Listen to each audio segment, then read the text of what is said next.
अभी लाइव मत कीजिए। एक वर्ष से इकोनॉमिक्स का क्लास नहीं हुआ है, सब विषय हो गया था। तो अब ज्योग्राफी और हिस्ट्री को बंद कर देते हैं और पॉलिटी और इकोनॉमी चलेगा। उसके बाद फिर दूसरा सब्जेक्ट चलेगा, क्योंकि अभी जितने लोग पहले पढ़ चुका है वो लोग भी आएंगे। कुछ लोग दरोगा के चलते रुका है, कुछ टीचर के लिए रुका हुआ है लोग। उन लोग का सबका एडमिशन है। उन लोग को इकोनॉमिक्स हम पढ़ाए नहीं है, तो नहीं पढ़ाए तो पढ़ाना तो है ना। तो वो लोग आएंगे। हमको लगता है कि 20 तारीख तक वो लोग सब आएंगे, तब तक शुरू हो रहा है। जिन लोग का छूटेगा रिकॉर्ड रहबे करेगा, उसे देख लेगा लोग। पहले पढ़ाते थे एस के सुमन सर यहाँ पर इकोनॉमी, पिछले साल दिसंबर तक पढ़ाए। उनका वो अकाउंट ऑफिसर थे। तो अब उनका ट्रांसफ़र पोस्टिंग होते रहता है, जानते ही हैं, जब नौकरी हो जाएगा तो आपका भी ट्रांसफ़र पोस्टिंग होते रहेगा। तो ट्रांसफ़र हो गया, चले गए। उसके बाद से फिर उपेंद्र सर इकोनॉमी बढ़िया पढ़ाते हैं। 2-3 क्लास लिए भी आप लोग किए होंगे। तब तक उनका भी ट्रांसफ़र हो गया मधुबनी, DCLR बन गए। अब समस्या हो गई टीचर का। इकोनॉमी का टीचर पूरे पटना में नहीं मिलेगा, कोई है ये नहीं। खासकर मेंस पढ़ाने वाला।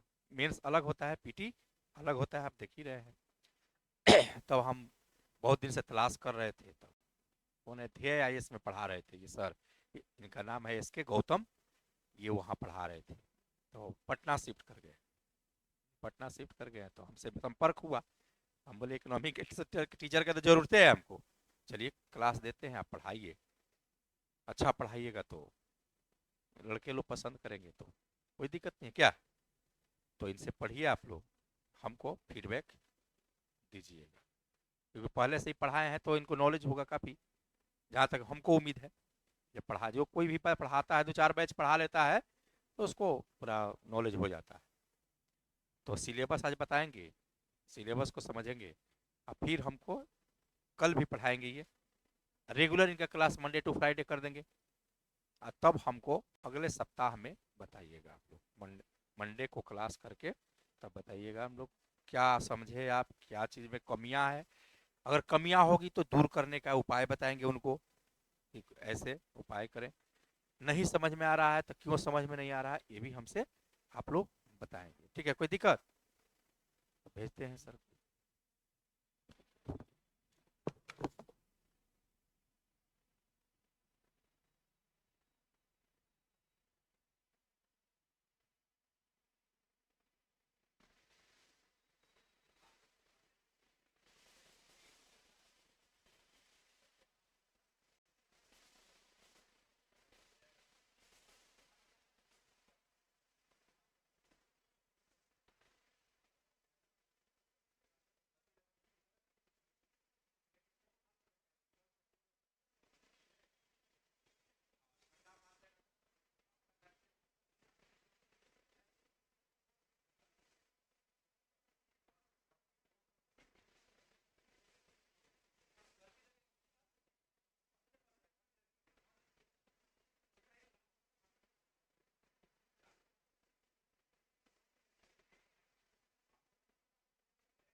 सॉरी। ठीक ठीक ओके। ऑन है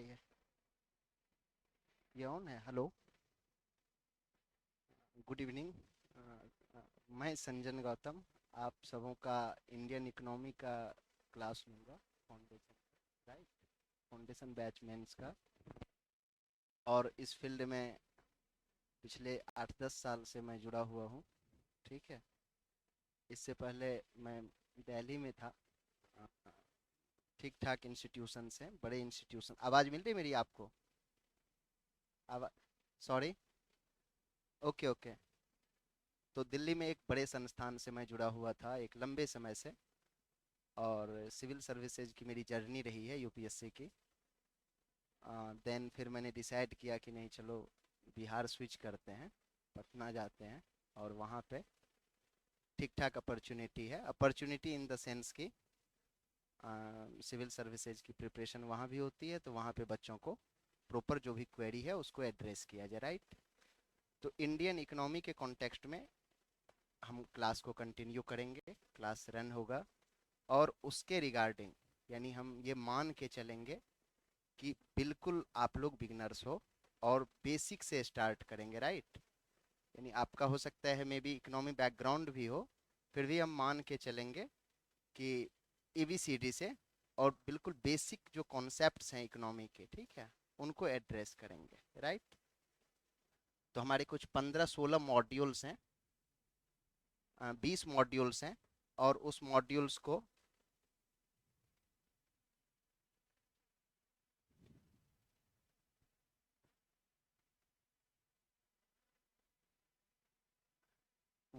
उस 20 मॉड्यूल्स को हम आपके बीच बता देंगे प्रॉपर, यानी एक सिनॉप्सिस के रूप में, और उसी के आधार पे क्लास हम लोग कंटिन्यू करेंगे, ठीक है, ताकि आपको पता चले मोटा मोटी जो पढ़ना क्या है, ठीक है। और इसमें तो आई थिंक आप सभी लोग बिहार पीसीएस की तैयारी कर रहे होंगे। नहीं, सिविल यूपीएससी की तो कर ही नहीं रहे, ऐसा नहीं है, कर सकते हैं, ठीक है। तो आपके पास एक मोटा मोटी आइडिया होना चाहिए, सिलेबस के बारे में आपको पता होना चाहिए, और उससे भी बड़ा जानना ये जरूरी है कि कमीशन आपसे एक्सपेक्ट क्या कर रही है, ठीक है। बीपीएससी हो या यूपी पीसीएस हो या झारखंड पीसीएस हो, ऐसा नहीं होता है कि बिहार के स्टूडेंट झारखंड नहीं देते, यूपी नहीं देते, सभी जगह के देते हैं। जहाँ भी हो जाए, होने के लिए तो अंडमान में हो जाए तो वहाँ भी चले जाएं लोग, ठीक है। तो आपको पता होना चाहिए, राइट। तो कुछ हमारे मॉड्यूल्स हैं, ठीक है, तो उसको हम चाहते हैं कि आप लोग लिख लो, ठीक है। सबसे पहला होगा हमारा, फर्स्ट मॉड्यूल होगा कि भारतीय अर्थव्यवस्था की विशेषताएं। और इसमें सबसे पहले मैं आपको ये बताना चाह रहा था, सॉरी, कि इंडियन इकोनॉमी को लेकर के जो मार्केट में जो भ्रांति है, जी, जो भी बाजार में, चाहे वो पटना का मार्केट हो या दिल्ली का मार्केट हो, जहाँ भी हो, ठीक है, इकोनॉमी के बारे में एक सामान्य सी भ्रांतियां हैं बच्चों के बीच, स्टूडेंट के बीच। जब हम भी आपके जगह पे हुआ करते थे तो मेरे मन में भी ये भ्रांतियां थी, ऑब्वियस सी बात है, कि कौन सा मैटर पढ़े, कौन सा नोट्स पढ़ें इकोनॉमी के लिए। खास करके कमीशन में कुछ ऐसे पेपर हैं जिनका कि हिंदी में, इसमें आप किसी का इंग्लिश मीडियम भी है या सभी का हिंदी ही है? हिंदी ही है, ओके। तो एक ये खास करके इकोनॉमी में, इकोनॉमी हो गया, साइंस टेक हो गया, कि इसमें हिंदी में कंटेंट आपको नहीं मिलते हैं, ये बहुत बड़ी समस्याएं हैं। और हिंदी में, हिंदी माध्यम के जो छात्र होते हैं तो उनको सबसे बड़ी समस्याएं होती हैं कि इकोनॉमी में किस संस्थान का नोट्स पढ़ें, कौन सा मैटर, कौन सा बुक पढ़ लें, क्या पढ़ लें, मतलब कुछ ऐसा जो, ताकि रॉकेट साइंस टाइप का कुछ चीज़ें हो जाए, बट ऐसा कुछ है नहीं, ठीक है। इकोनॉमी बहुत आसान सब्जेक्ट है, बहुत सिंपल है, ठीक है। जैसे मान लो आप कोई और सब्जेक्ट में कंफर्टेबल फील करते हो, चाहे वो पॉलिटी हो गया, आईआर हो गया, ठीक है, तो ठीक उसी प्रकार से, अब ऐसा नहीं है कि पॉलिटी के भी बहुत सारे ऐसे टर्मिनोलॉजी हैं, जैसे procedure established by law and due process of law, ठीक है। तो अब जो बच्चे मान लो उससे रूबरू नहीं हुए हैं तो उनके लिए भी वो थोड़ा टफ हो सकता है। अदरवाइज जो बच्चे उनसे अवेयर हैं तो वो फिर कंफर्टेबल फील करते हैं। तो ठीक उसी प्रकार से इंडियन इकोनॉमी, और जो मेंस में, आप लोगों का तो मेंस का ही बैच है ना ये, तो हम लोग उसमें क्वेश्चन आंसर प्रैक्टिस तो होगा ही, वो डेली होगा, डेली बेसिस पे होगा। और यदि आप मान लो आंसर राइटिंग नहीं कर पा रहे हो, ठीक है, तो उसमें आपको बताया जाएगा प्रॉपर कि कैसे इंट्रो लिखना है, कैसे फिर बॉडी लिखना है यानी मेन पार्ट्स, और फिर कैसे उसको कंक्लूड करना है, ठीक है, और कहाँ कहाँ उसमें की पॉइंट्स क्या होना चाहिए, क्या हमको उसमें इंट्रोड्यूस करना है, तो वो प्रॉपर हम लोग देखेंगे। तो इंडियन इकोनॉमी का मार्केट में कोई भी, जैसे एनसीईआरटी की ही बुक है, एनसीईआरटी की ट्वेल्थ की, हाँ ट्वेल्थ की बुक आती है, जैसे कौन कौन आती है भैया, कोई पता है आप लोगों को? Micro economics and macro economics, क्या होता है हिंदी में कुछ बताइए? व्यष्टि समष्टि। तो इसमें आपको बिल्कुल थोड़ा बहुत इंट्रोड्यूस किया गया है, और वो भी एकेडमिक के लिए सही है, ना कि आपका कमीशन के लिए, उसमें कुछ ऐसा नहीं है, ठीक है। आप पढ़ने के लिए वो 11th क्लास की जो इंडियन इकोनॉमी डेवलपमेंट यानी भारतीय अर्थव्यवस्था का जो विकास है, वो आप देख सकते हैं, वो उससे आपको मेंस में थोड़ा बहुत पॉइंट फॉर्म में फायदा हो सकता है, होगा ही, और उस टोटल को हम लोग जिक्र यहाँ करेंगे ही। तो आपको अलग से पढ़ने की कुछ भी ज़रूरत नहीं है, यहाँ पे जो आपको प्रॉपर डिस्कस किया जाएगा, बताया जाएगा, और जो हम लोग आंसर राइटिंग करेंगे प्रॉपर, ठीक है। सबसे बड़ा एडवांटेज होगा, सबसे बड़ा प्लस पॉइंट होगा आप लोगों के लिए मेंस का आंसर राइटिंग, ठीक है, क्योंकि मार्क्स आपको वहीं दिलाता है, और आप बिलीव मानो क्या कहते हैं, एक इंस्टीट्यूशन से हम जुड़े हुए हैं, नाम तो नहीं डिस्क्लोज करेंगे, उसमें लगभग लाखों बच्चे हैं, ठीक है, ऑनलाइन। बट उसमें हम देखते हैं कि मोर देन 95% बच्चे जो हैं, उनको पता ही नहीं है कि क्या आंसर राइटिंग करना है, कैसे करना है, कैसे इंट्रोड्यूस करना है, ठीक है, जो कि बहुत सिंपल सिंपल क्वेश्चंस होते हैं, ठीक है।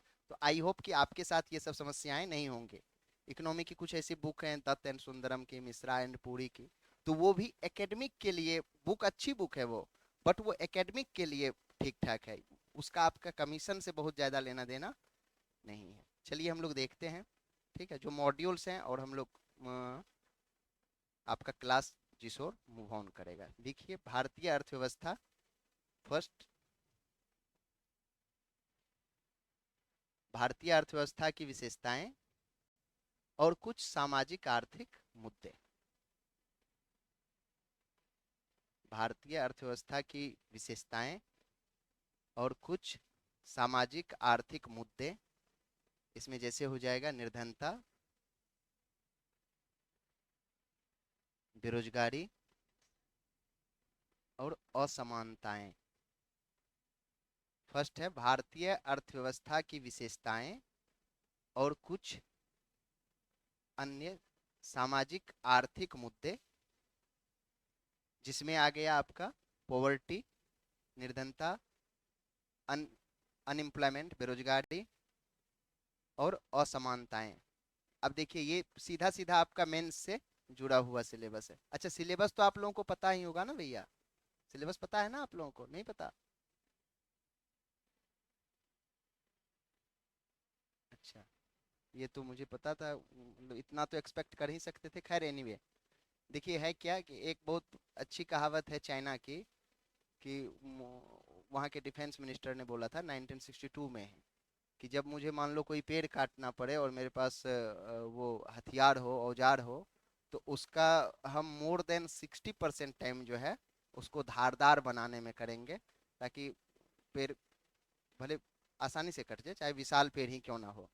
तो यूपीएससी का सिलेबस हो, या बिहार पीसीएस का हो, या किसी भी स्टेट पीसीएस का, या कोई भी एग्जाम का सिलेबस हो, सिलेबस पे जिस दिन आपकी पकड़ हो जाएगी ठीक ठाक, ठीक है, बिलीव मी, सिलेबस पे जिस दिन आपकी पकड़ हो जाएगी अच्छे से, और उसका एक एक पॉइंट को जब आप डिस्क्राइब कर लोगे, एक्सप्लेन कर लोगे अच्छे से, तो आप समझ लो कि उसी दिन आपने 60% कवर कर लिया अपना पूरा प्रिपरेशन, ठीक है। तब आपको पता चलेगा कि अच्छा जब आप न्यूज़पेपर पढ़ रहे हो तो कौन सा आर्टिकल आपके लिए इम्पोर्टेंट है और कौन सा आर्टिकल आपके लिए इम्पोर्टेंट नहीं है। तब आप फाइंड आउट कर पाओगे कि अच्छा ये चीज़ें मेरे लिए रिलेवेंट है या नहीं है, राइट। चलिए हम आपको सिलेबस लिखा देंगे, बता देंगे। देखिए भारतीय अर्थव्यवस्था की विशेषताएं, दूसरा हम लोग देखेंगे, सेकेंड देखेंगे इकोनॉमिक डेवलपमेंट, आर्थिक विकास क्या होता है, और आर्थिक समृद्धि क्या होता है, इकोनॉमिक ग्रोथ क्या होता है, इसमें क्या अंतर है, ठीक है, अंतर भी होता होगा ना, आर्थिक विकास क्या है, और आर्थिक समृद्धि क्या है, इसका मेजरमेंट कैसे होता है, इसका मापन कैसे किया जाता है। मेंस में आपसे यही पूछा जाता है, ठीक है। और यहाँ पे मेंस में ही नहीं, आप मान लो उसके बाद भी तो एक चरण है, वहां भी आपसे पूछा जाएगा, ठीक है। इसी में हम लोग फिर आगे पढ़ेंगे इंक्लूसिव डेवलपमेंट, समावेशी विकास क्या है, जैसे HDI, PQLI। जी। आर्थिक विकास क्या है, फिर आर्थिक समृद्धि क्या है, इसका मापन कैसे होता है यानी मेजरमेंट कैसे होता है, इंक्लूसिव डेवलपमेंट समावेशी विकास क्या है, जैसे HDI human development index, PQLI bracket में लिख लीजिएगा physical quality of life index. ये सब टर्म को हम लोग आगे एक्सप्लेन करेंगे प्रॉपर, ठीक है ना। अभी आप टर्म लिख लीजिए, फिर उसको स्टेप बाय स्टेप हम लोग एक्सप्लेन करेंगे। PQLI physical quality of life index, फिर लिख लीजिए हैप्पीनेस इंडेक्स, कुछ निर्धनता के सूचकांक हैं,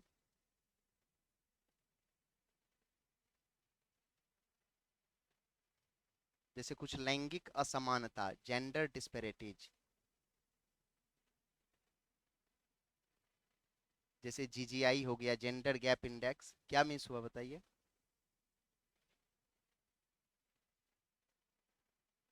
हम लोग ये सारे सूचकांक देखेंगे, ये सारे इंडेक्स। और ऐसा नहीं है कि ये हम जितना भी आपको हम ब्रीफ कर रहे हैं, जितना लिखवा रहे हैं, इतना ही डिस्कस होगा, नेवर।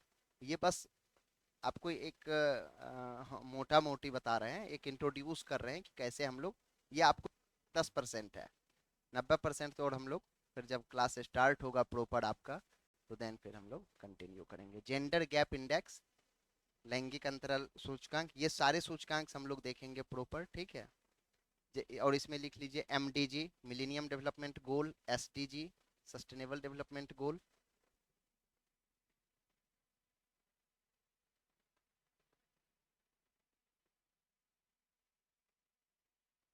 लिख लिया।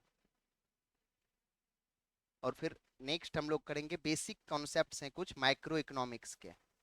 माइक्रो इकोनॉमिक्स बोले तो VST, माइक्रो MICRO, लिखना कहाँ है भैया।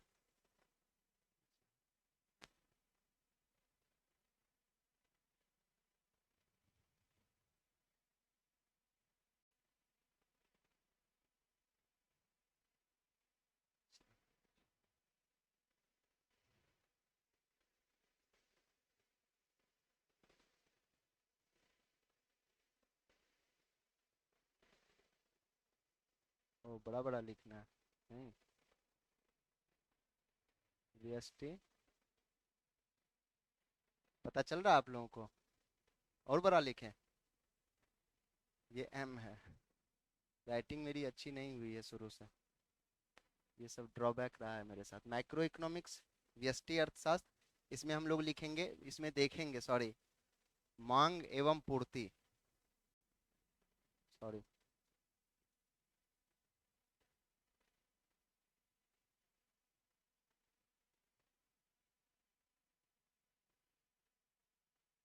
मांग एवं पूर्ति क्या है, डिमांड एंड सप्लाई। और फिर इसके कुछ प्रैक्टिकल इम्प्लीकेशंस हैं, ठीक है।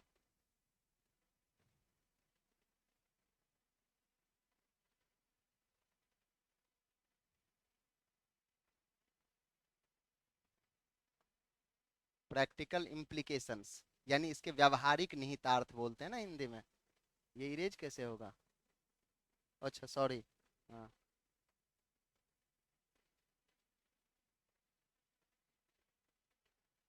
प्रैक्टिकल व्यावहारिक निहितार्थ हिंदी में लिखते हैं।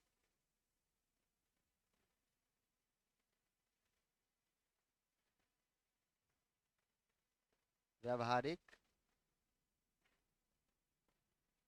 निहितार्थ, राइटिंग पता चल रही है आप लोगों को, और साफ साफ लिखें।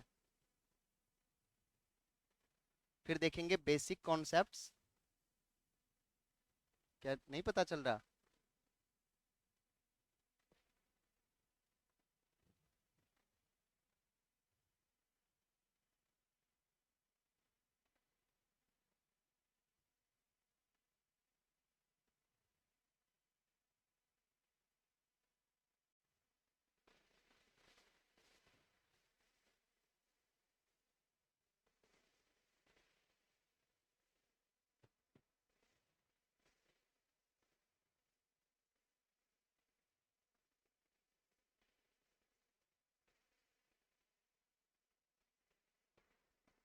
बाजार संतुलन क्या है, ठीक है, बाजार क्या होता है, ठीक है, आर्थिक सुधार क्यों लागू किए गए हैं,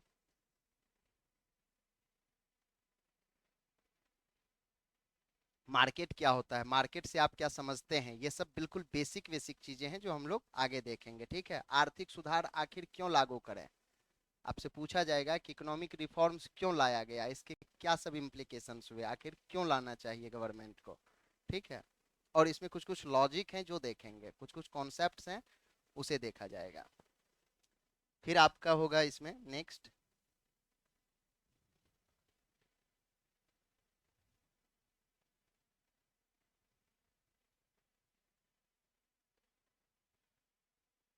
जी,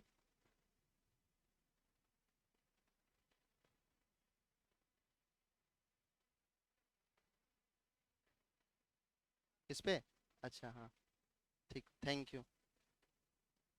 इसके बाद अभी आप लोगों को पता होगा कि भारत में कौन सी अर्थव्यवस्था को अपनाया गया है, मिश्रित। अच्छा, पूछा जाए कि आखिर समाजवादी अर्थव्यवस्था को क्यों नहीं अडॉप्ट किया गवर्नमेंट ने, जो हमारे पॉलिसी मेकर्स थे उन्होंने समाजवादी अर्थव्यवस्था, पूंजीवादी अर्थव्यवस्था, ये जो दो अर्थव्यवस्था हैं, इसको आखिर क्यों नहीं अडॉप्ट किया गया, क्या रीजंस थे कि मिक्स्ड इकोनॉमी को हमारे पॉलिसी मेकर्स ने अडॉप्ट किया, ठीक है, क्या बताइए कुछ।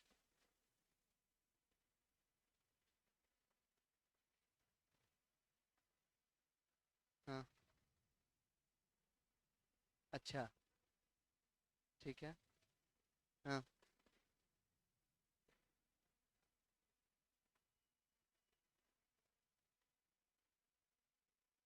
ठीक ठीक, समझ गए।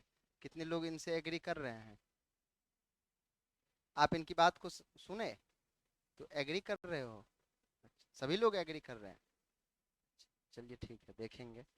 फिर नेशनल इनकम देखेंगे इंडिया में, ठीक है।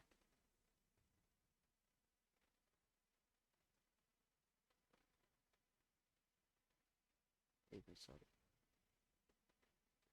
जी,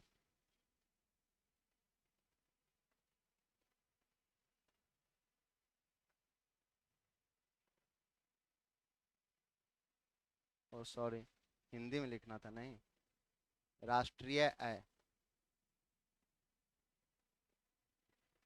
ठीक है। राष्ट्रीय आय को कैसे निकाला जाता है, इसके क्या क्या टूल्स हैं, ठीक है, क्या क्या उपकरण हैं, ठीक है, जीडीपी, जीएनपी, ठीक है, और इसके जितने भी ब्रॉडर प्रोस्पेक्टिव में हम लोग यानी व्यापक रूप में देखेंगे, ठीक है।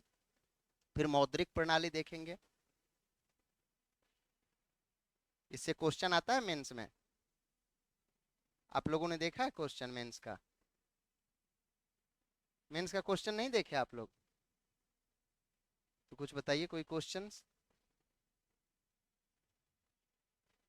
आप लोग दे रहे हैं, बीपीएससी मेंस दे रहे हैं 69th का, अच्छा, प्रिपरेशन कर रहे हैं, स्टार्ट किए हैं, चलिए कोई नहीं, अच्छी बात है, ठीक, हाँ हाँ, ठीक है, ठीक है, ओके, ठीक है। अब इसके बाद हम लोग देखेंगे, इसमें बहुत सारे टूल्स हैं, ठीक है, उतना लिख नहीं रहे हैं हम, ठीक है, M1, M2, M3, ठीक है, रिजर्व मनी, मनी मल्टीप्लायर, मुद्रा गुणांक, हम लोग देखेंगे आगे, तो हम आपको मोटा मोटा बता रहे हैं, ठीक है, मेन मेन पॉइंट को डिस्कस कर रहे हैं आपके साथ, राइट।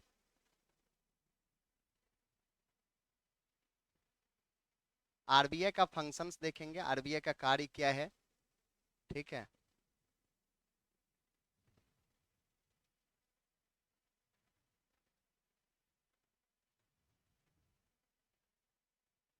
जैसे इस मॉनेटरी पॉलिसी को हैंडल करने के लिए इसके पास कुछ टूल्स होते हैं, ये आर, आर है, CRR, SLR, रेपो रेट, जी लिख लीजिए, अच्छी बात है। इनका प्रयोग आरबीआई कैसे करता है, किस रूप में करता है, ठीक है, किस तरीके से कंट्रोल करता है, ये सब देखेंगे। अभी मौद्रिक नीति में, मॉनेटरी पॉलिसी में कुछ सुधार करने की बात चल रही है, क्यों करें सुधार, क्यों रिफॉर्म करें, तो ये सब को हम लोग देखेंगे, ठीक है। और आप लोग को क्या कहते हैं, आप लोग कुछ न्यूज़पेपर तो देखते ही होंगे, पढ़ते ही होंगे ना, हिंदुस्तान, प्रभात खबर, दैनिक जागरण और सहारा, अच्छा, तो भैया ये सब न्यूज़पेपर तो ना ही पढ़ो, ठीक है। इससे तो कुछ काम बनेगा नहीं, क्योंकि इसमें आएगा कि वहाँ ट्रैक्टर से किसी अधिकारी को माफियाओं ने कुछ कर दिया, ठीक है। तो बेहतर है आप लोग ना इंडियन एक्सप्रेस पढ़िए, और उसका सबसे बीच वाला जो पोर्शन है ना, एक्सप्लेन्ड सेक्शन, हमको आई होप कि आप लोगों की इंग्लिश सीख। दैनिक जागरण का नेशनल एडिशन जो दिल्ली में आता था, राष्ट्रीय संस्करण, वो यहाँ अवेलेबल नहीं है। हाँ, ई पेपर यदि मिल जाए ठीक है, लेकिन दैनिक जागरण जो है ना, आप वो बाइस्ड है थोड़ा, बाइस्ड है, समझ रहे हो, वो गवर्नमेंट की तरफ इंक्लाइंड है, ठीक है, प्रो बीजेपी है। आप लोग मेरी बात ये मत समझिएगा कि हम एंटी बीजेपी हैं या एंटी गवर्नमेंट है, ऐसा नहीं है, ठीक है। इतना आपसे एक्सपेक्ट किया जा सकता है कि एक सिविल सर्विस के एस्पिरेंट्स के नाते, कि आप न्यूट्रल रहेंगे, ठीक है। कोई गवर्नमेंट या कोई भी रिलीजन, इट्स डजंट मैटर। तो एक्सप्लेन्ड सेक्शन जो है ना, और न्यूज़पेपर क्या है कि वो आपकी थॉट्स को बिल्डअप करने में हेल्प करता है। तो इंडियन एक्सप्रेस का जो एक्सप्लेन्ड सेक्शन होगा वो आपको काफ़ी हेल्प करेगा, ठीक है। जैसे कोई डाटा हो गया, इकोनॉमी में मेंस में आंसर राइटिंग में पूरा का पूरा खेल है डाटा का, ठीक है, कि डाटा आपके पास कितने हैं, ठीक है, जो कि आपको किसी दूसरे बच्चे की तुलना में आपको एक्स्ट्रा एज दिलाएगा। एज समझ रहे हैं, यानी आपको थोड़ा उस दूसरे की तुलना में वेटेज आपको ज़्यादा मिलेगा। इसके लिए ज़रूरत है कि आप एक्सप्लेन, बिलीव करिए कि आप एक महीना पढ़ोगे तो दूसरे महीने से आप मतलब एक्सप्लेन सेक्शन के साथ आप इंजॉय करेंगे, इंटरटेन करेंगे, ठीक है। बहुत सिंपल सेंटेंस रहता है, और इंडियन एक्सप्रेस इजीली अवेलेबल है यहाँ पटना में। जनसत्ता तो एक दो दिन शायद लेट भी आती है ना, 2 दिन लेट, हाँ। इंडियन एक्सप्रेस डेली बेसिस पे मिल जाता होगा यहाँ, तो उसको आप लोग पढ़िए और वो हेल्प करेगा इसमें, ठीक है। फिर हम लोग तो ये सब जो हम आपके साथ डिस्कस कर रहे हैं ना, कि मॉनेटरी पॉलिसी में क्यों सुधार करें, अभी सुधार करने की बात चल रही है, तो ये सब सारा उसमें डिटेल में रहता है, जो कि दैनिक जागरण के या हिंदी की कुछ सीमाएं हैं, समझे। हिंदी में कोई भी न्यूज़पेपर वो आपको नहीं दे सकता, ठीक है। राइट, नेक्स्ट पॉइंट हम लोग देखेंगे बैंकिंग सेक्टर।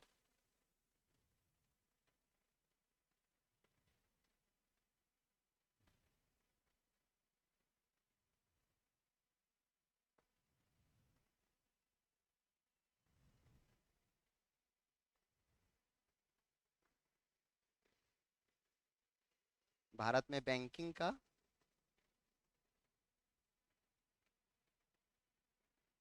का उदय और राष्ट्रीयकरण,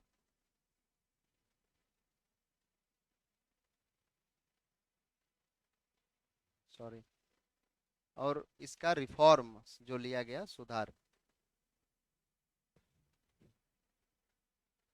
और इससे रिलेटेड जो मेजर समितियां थी, प्रमुख समितियां थी, नरसिम्हन समिति से लेकर के 2023 में आज के डेट तक, ठीक है। जिस दिन हम लोग ये समिति डिस्कस करेंगे, तो नरसिम्हन समिति से लेकर के आज तक जो भी समितियां बनी, सभी समितियां इंपॉर्टेंट नहीं है, उसमें जो मेजर समितियां हैं, जो मेन मेन समितियां हैं, जिनके रिकमेंडेशंस पूछे जाते हैं और आपको जानना भी चाहिए एक एक्सपीरियंस के नाते, क्योंकि कल के डेट में आप ही लोग तो पॉलिसी मेकर्स बनेंगे, आप ही तो चाचा को सलाह देंगे कि ऐसे ऐसे करना है, इस डायरेक्शन में मूव ऑन करना है, ठीक है। तो ये देखेंगे राष्ट्रीयकरण, सुधार, और फिर नेक्स्ट इसमें सबसे बड़ा पोर्शन आएगा एनपीए। समझ रहे हैं आप लोग एनपीए, समझ रहे हैं ना, नहीं समझे?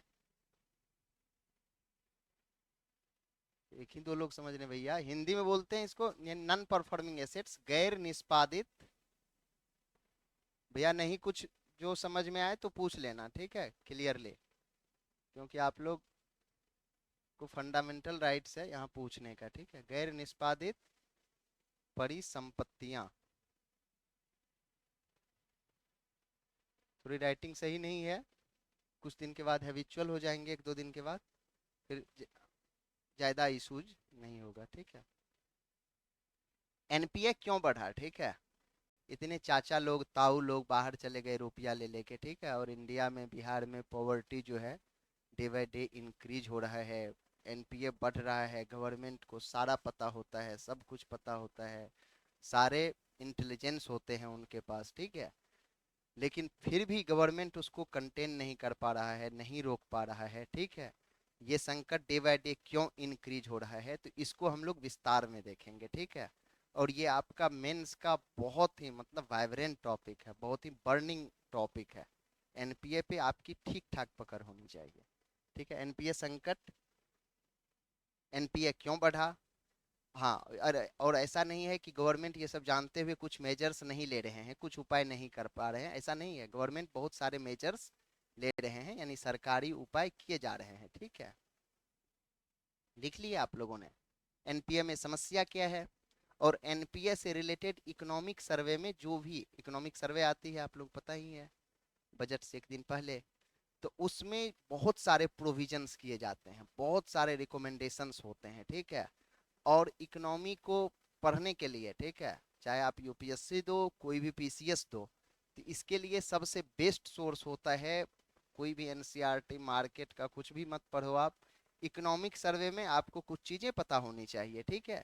सामाजिक व्यवस्था से रिलेटेड, सोशल इशूज से रिलेटेड चैप्टर होता है उसमें, बैंकिंग सेक्टर से रिलेटेड उसमें चैप्टर होता है, ठीक है। और उसमें आप कुछ पढ़ो ना पढ़ो इकोनॉमिक सर्वे का, जो स्टार्टिंग में होता है, मान लो कोई भी चैप्टर है तो उसका स्टार्टिंग में होता है उसका इंट्रोडक्शन, आप वो पढ़ लो, और अंतिम वाला पेज का कंक्लूजन पढ़ लो हर चैप्टर में, तो कंक्लूजन में टोटल का एसेंस होगा, जिस्ट होगा, और वहीं आपको आंसर राइट, मेंस का आंसर राइटिंग में लिखना है, ठीक है। आप सच मानो कि यूपीएससी हो या बीपीएससी, ठीक है, अब तो बीपीएससी का प्री उरी थोड़ा टफ हो गया है, जो भी है ऐसा टफ नहीं है, सही डायरेक्शन में पढ़े तो निकलता ही है, ऐसा नहीं है नहीं निकलता है। यूपीएससी का एग्जाम इंडिया का जैसे आप वैसे देखो गूगल पे, तो वर्ल्ड का टफेस्ट एग्जाम माना जाता है, ठीक है। ये सब सो कॉल्ड है, तथाकथित रूप से है। यूपीएससी का एग्जाम, इंडिया में एक एग्जाम होता है, रेलवे कंडक्ट कराती है, ग्रुप डी, आप लोग जानते होंगे। ग्रुप डी से आसान एग्जाम होता है यूपीएससी का, थोड़ा सा आप लोग थोड़ा डाइजेस्ट नहीं हो रहा होगा आप लोगों को, बट ये रियलिटी है कि यूपीएससी का एग्जाम ग्रुप डी के एग्जाम से आसान है।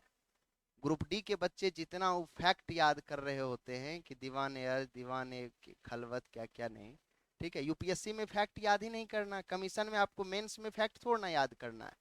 बैंकिंग सेक्टर में आपने रिफॉर्म पढ़ लिया, एनपीए क्यों बढ़ता है, एनपीए का क्राइसिस होने का क्या रीजंस है, ठीक है। गवर्नमेंट कोई मेजर्स क्यों नहीं ले पा रही है, सब कुछ पता है कि भाई ये डिफॉल्टर है, इनको देंगे, भैया बुरा मत मानना, आपको नहीं बोल रहे, ठीक है। ये डिफॉल्टर है, इसका ट्रैक रिकॉर्ड ऐसा है, फिर भी गवर्नमेंट ऐसे लोगों को दिलवा रही है, ठीक है। तो आखिर ये सब क्या रीजंस हैं, और कोई मेजर्स गवर्नमेंट क्यों नहीं ले पा रही है, मेजर्स मतलब उपाय, ठीक है। तो ये आपको एक बार कॉन्सेप्ट क्लियर हो गया, आपका कॉन्सेप्चुअल क्लैरिटी हो गई, तो देन कोई दिक्कत ही नहीं है, ठीक है। इसके बाद फिर हम लोग देखेंगे बासेल थर्ड, ये आपको पता होना चाहिए।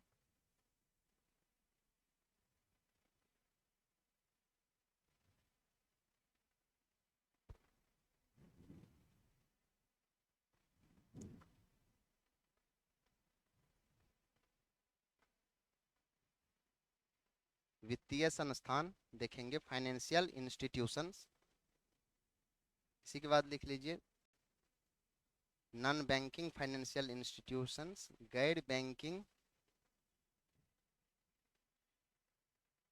वित्तीय संस्थान।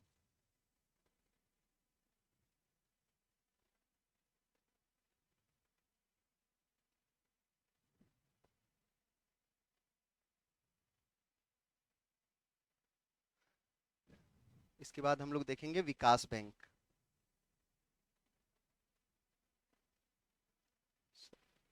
डेवलपमेंट बैंक जो भी हैं, सीडबी हो गया, नाबार्ड हो गया, एनएचबी हो गया, नेशनल हाउसिंग बैंक हो गया, ठीक है। इरेज करें, वित्तीय बाजार फिर देखेंगे, फाइनेंशियल मार्केट,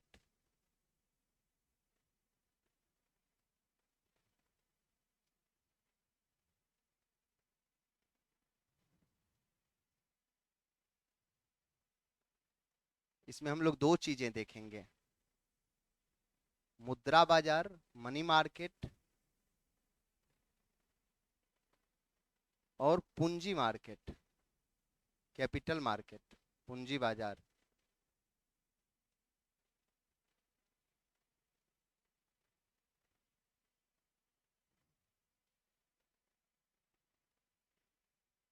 पूंजी बाजार के अंतर्गत हम लोग देखेंगे स्टॉक एक्सचेंज, पता होना चाहिए मोटा मोटी, कुछ ऐसा रोल है नहीं बहुत ज्यादा इसका, ठीक है। स्टॉक एक्सचेंज, फिर दूसरा देखेंगे वायदा कारोबार। वायदा कारोबार जानते हैं आप लोग? नहीं जानते? नाम सुने हैं? नाम तो सुने ही होंगे। नाम सुना भैया वायदा कारोबार? जी। फर्स्ट ईयर मतलब पार्ट वन में? अच्छा अच्छा, ठीक, कोई नहीं। जी।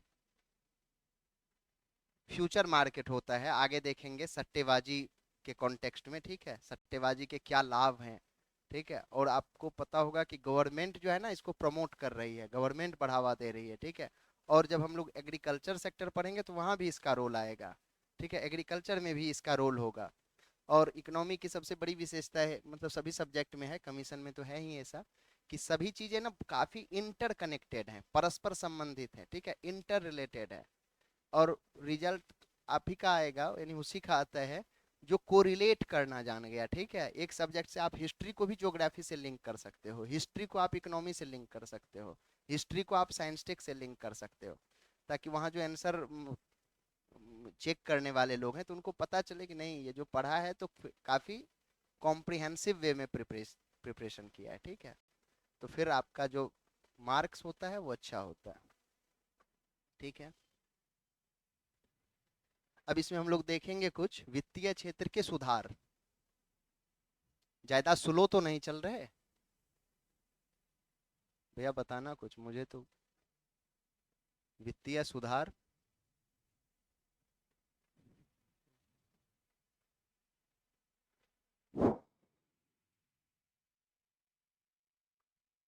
इसमें हम लोग देखेंगे कि सरकार ने वित्तीय क्षेत्र में कई सुधार किए हैं, ठीक है। जैसे पीडीएमसी हो गया, पब्लिक डेट मैनेजमेंट सेल। सरकार वित्तीय क्षेत्र में फाइनेंशियल सेक्टर में बहुत सारे सुधार किए हैं, तो इसमें एक दो हम आपको बता देते हैं, फिर डिटेल में हम लोग देखेंगे। पीडीएमसी हो गया, public debt management cell,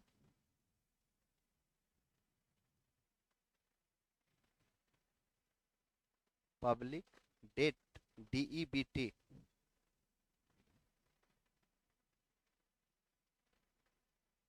management cell, फिर है एफडीएमसी। क्या है? फाइनेंशियल,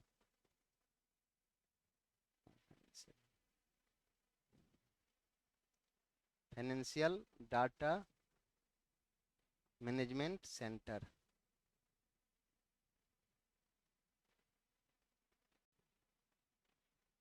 इस पे हम लोग देखेंगे इसका क्या रोल होता है, ठीक है, फाइनेंशियल रिफॉर्म में, वित्तीय सुधार के कॉन्टेक्स्ट में इसका क्या रोल होता है, पब्लिक डेट मैनेजमेंट सेल का, राइट। फिर देखेंगे टैक्सेशन एंड बजट, करारोपण और बजट।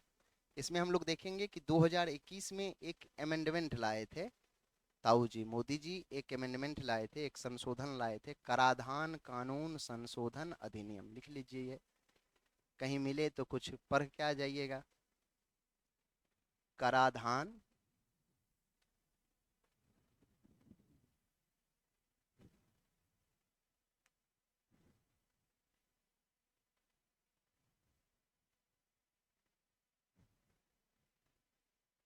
कराधान कानून संशोधन अधिनियम 2021।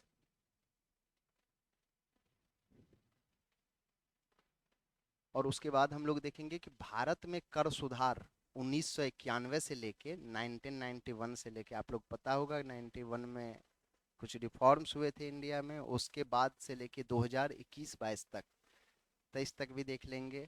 23 तक का बेहतर होगा कि जब इकोनॉमिक सर्वे आ जाए, वैसे 22 तक हम लोग देख लेंगे, ठीक है। कर में बहुत सारा परिवर्तन हुआ, आपको पता है। इनडायरेक्ट टैक्स का पूरा पूरा मॉडल ही बदल दिया गया है, उसका स्थान जीएसटी ले लिया। तो जीएसटी को हम लोग एक अलग से देखेंगे क्योंकि वो काफ़ी टेक्निकल है। समझ रहे हैं भैया आप?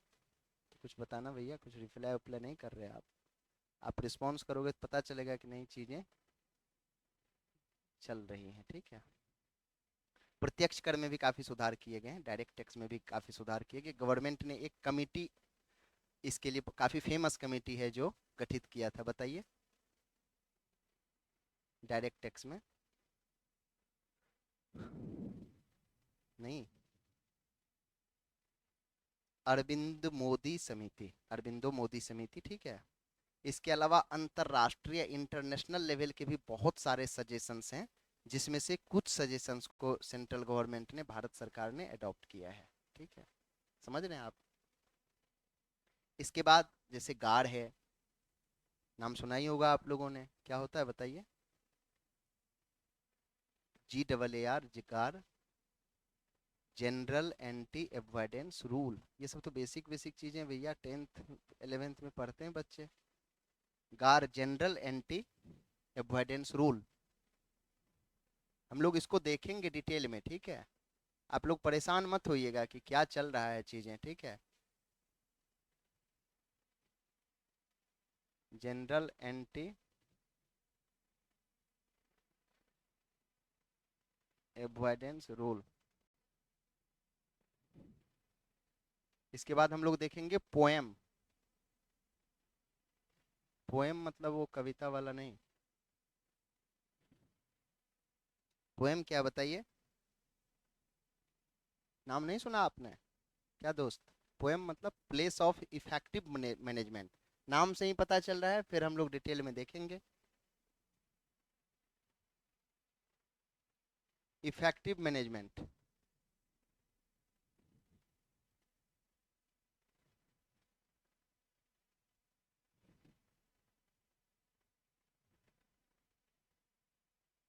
Place of effective management. फिर हम लोग पढ़ेंगे BEPS, BEPS। BEPS, base erosion and profit shifting.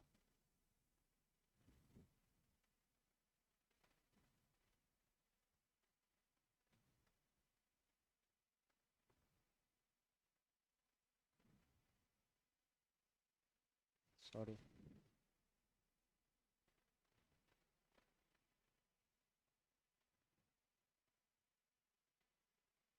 Base erosion,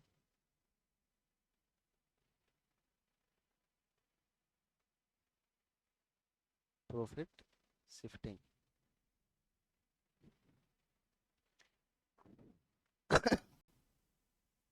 इसे रोकने के लिए गवर्नमेंट ने बहुत सारे सुधार किए हैं, बहुत सारे स्टेप लिए हैं, ठीक है।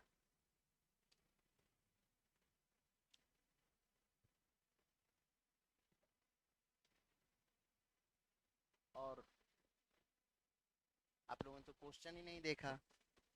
इससे रिलेटेड इक्विलाइजेशन एंड लेवी है, जिस पर यूपीएससी ने, और आपको एक चीज तो सबसे पहले आप जान लो कि बिहार हो गया, बिहार मतलब पीसीएस, और यूपी पीसीएस, ये जितने नॉर्थ इंडियन स्टेट्स हैं या जो भी स्टेट पीसीएस है, ठीक है, वो सीधा सीधा यूपीएससी को कॉपी कर रहा है। इतना आप जान ही रहे होंगे, यू वो सीधा सीधा यूपीएससी के मेंस के क्वेश्चन को कॉपी कर रहा है, ठीक है। क्योंकि यूपीएससी में पूछा जाता है एग्रीकल्चर सेक्टर की क्या समस्या है, बिहार भी पूछ रहा है। यूपीएससी पूछ रहा है कि एमएसएमई सेक्टर का क्या प्रॉब्लम है, कितना वो जॉब क्रिएट कर रहा है, ठीक है। तो वो सीधा सीधा इसको कॉपी कर रहा है। तो यहाँ हम लोग इक्वलाइजेशन एंड लेवी से यूपीएससी ने सवाल पूछा, बिहार भी पूछ सकता है, तो हमको आपको ये मेंटली प्रिपेयर्ड होना है। कर सुधार और जीडीपी का अनुपात, ठीक है, ये सब क्या है क्यों है, इसको देखेंगे डिटेल में हम लोग। फिर देख लेंगे गवर्नमेंट बजट, सरकारी बजट क्या है, ठीक है। घाटे कितने प्रकार के होते हैं, डिफिसिट, क्या बताइए कुछ जी। सरकारी बजट क्या है, क्या होता है, कितने प्रकार के डिफिसिट्स होते हैं, घाटे यानी घाटा, और इसके घाटे के इम्प्लीकेशंस क्या रहे हैं। कोई भी टॉपिक बहुत ज़्यादा महत्वपूर्ण नहीं है आपके लिए, महत्वपूर्ण है कि उस टॉपिक का इम्प्लीकेशंस क्या है, ठीक है, वो ट्रेंड में क्यों है, ठीक है, उसका इंडियन इकोनॉमी, इंडिया का बार बार जिक्र कर रहे हैं, जो भी हम लोग पढ़ेंगे वो बिहार कॉन्टेक्स्ट में पढ़ेंगे, ठीक है, क्योंकि बीपीएससी में आपका क्वेश्चन होगा तो स्टेटमेंट रहेगा और लास्ट में एक सेंटेंस रहता है कि बिहार के संदर्भ में बताइए, तो बिहार को बिल्कुल इग्नोर नहीं करेंगे, बिहार को साथ साथ लेके चलेंगे हम लोग, ठीक है।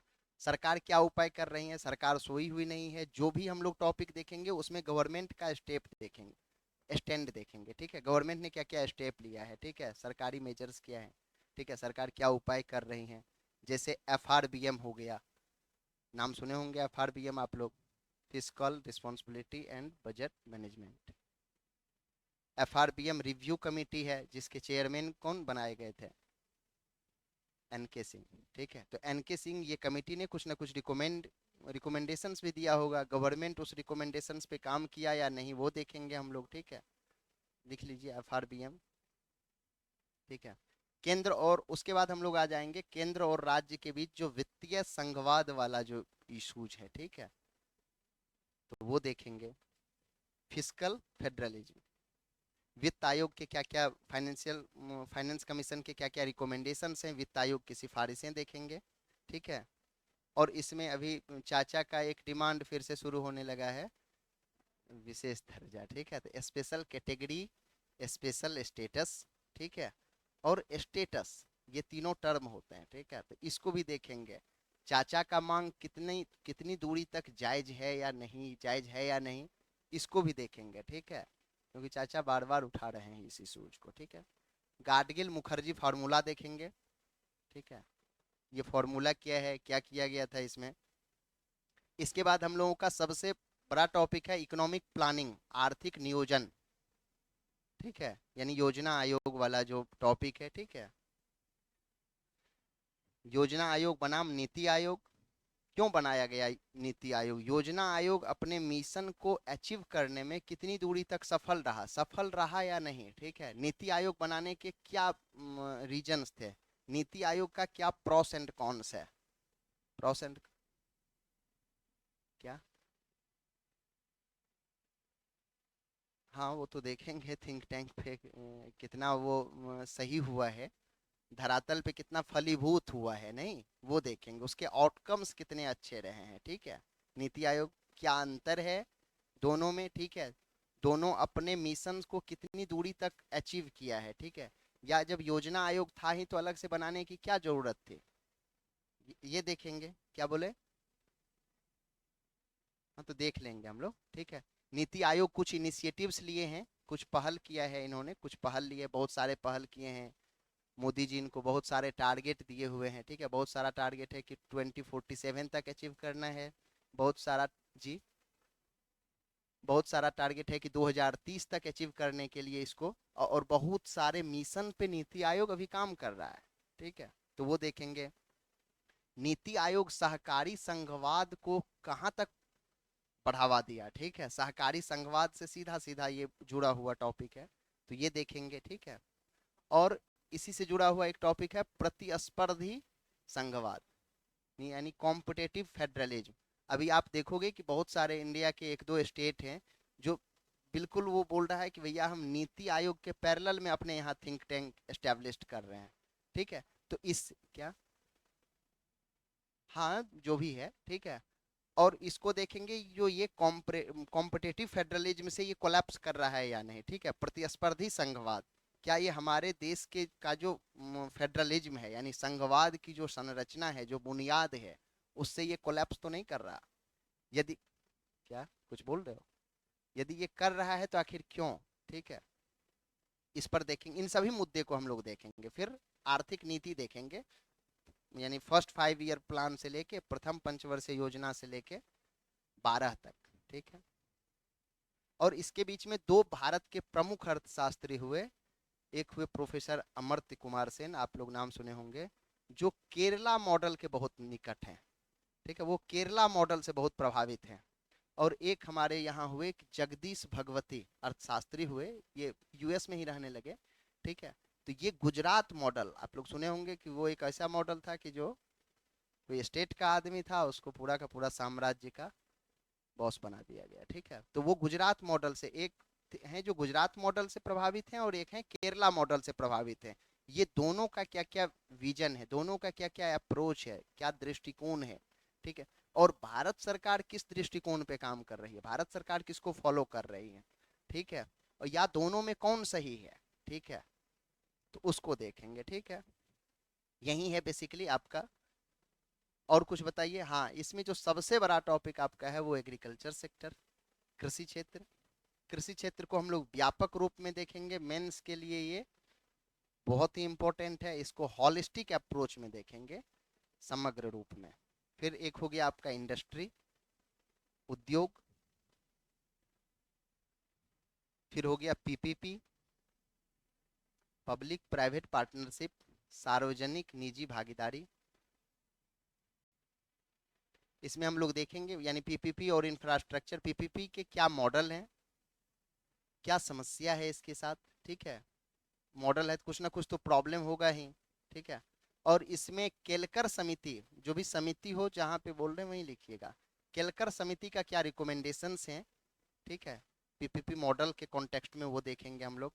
क्योंकि ये समिति, आप जो भी मान लो एग्रीकल्चर सेक्टर से आप क्वेश्चन एड्रेस कर रहे हो, तो फिर आपको एग्रीकल्चर सेक्टर से जो अच्छे रिकमेंडेशंस जो कमिटियां दी हैं उसका आपको पता होना चाहिए डाटा। ठीक है, आप पॉवर्टी वाला कोई क्वेश्चन सॉल्व कर रहे हो तो वहां से आपको तुरंत कमिटी आपके दिमाग में क्लिक करना चाहिए, अच्छा पॉवर्टी को लेकर के इन्होंने ये कहा था, इन्होंने ये कहा था। ठीक है, उसके बाद इंफ्रास्ट्रक्चर वाला हम लोग देख लेंगे। फिर आ गया एक्सटर्नल सेक्टर, बाह्य क्षेत्र। इसमें बैलेंस ऑफ पेमेंट देखेंगे, यानी हिंदी में बोलते हैं भुगतान संतुलन, विदेशों से जो लेन देन हम लोग करते हैं। ठीक है, यानी हमारा जो उसका अकाउंट होता है उसी को भुगतान संतुलन बोलते हैं बेसिकली। बैलेंस ऑफ ट्रेड देखेंगे, इसमें करेंट अकाउंट देखेंगे। देखिए ये पॉइंट आप लिख लेंगे ना तो आई होप कि आपको फायदा ही करेगा थोड़ा बहुत। थोड़ा बहुत क्या, ज़्यादा पूरा फायदा करेगा।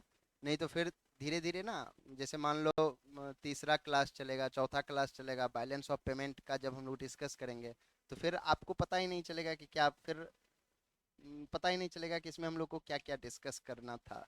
इसीलिए अभी आपको हम बता दे रहे हैं जो बैलेंस ऑफ ट्रेड। ठीक है, current account, capital account. Current account मतलब चालू खाता, कैपिटल अकाउंट मतलब पूंजी खाता।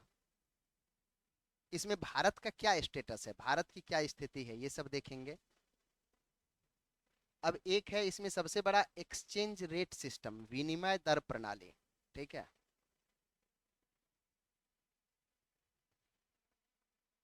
फिर नेक्स्ट टॉपिक हम लोग देखेंगे एफडीआई और एफपीआई।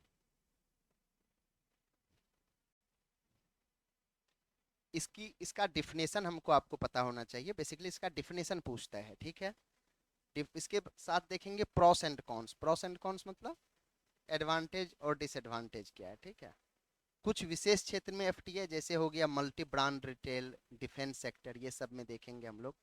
ठीक है, फिर उसके बाद विदेशी व्यापार आएगा, फॉरेन ट्रेड पॉलिसी जो है। ठीक है, यानी हम किन चीज़ों का आयात कर रहे हैं, किन चीज़ों का निर्यात कर रहे हैं। ठीक है, किन के साथ कर रहे हैं, किन देशों के साथ कर रहे हैं। ठीक है, इसके बाद आ जाएगा नेक्स्ट क्षेत्रवाद। क्षेत्रवाद वाली भावना कभी कभी, हाँ, क्षेत्रवाद हो गया, और वैश्वीकरण के क्या लाभ हैं। क्षेत्रीकरण में आ जाएगा FTA, foreign trade agreement, RTA, regional trade agreement, RTA, regional trade agreement, FTA, foreign trade agreement, RCEP. बहुत सारे इंस्टीट्यूशंस हैं, यहाँ पे हम बस दो चार का आपको नाम लिखा रहे हैं, फिर जब डिस्कस करेंगे तो फिर सब कुछ डिस्कस करेंगे। टीपीपी, ट्रांस पैसिफिक पार्टनरशिप, ये आपका आईआर में भी हेल्प करेगा। ये सब टॉपिक आईआर का भी है, लेकिन यहाँ आप ट्रेड के कॉन्टेक्स्ट में पढ़ेंगे। ठीक है, TTIP, trans Atlantic trade and investment partnership, TTIP लिख दें क्या? ट्रांस अटलांटिक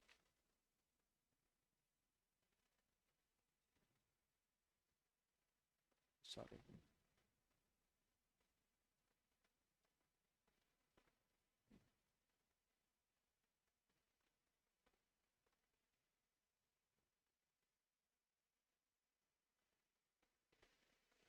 इन्वेस्टमेंट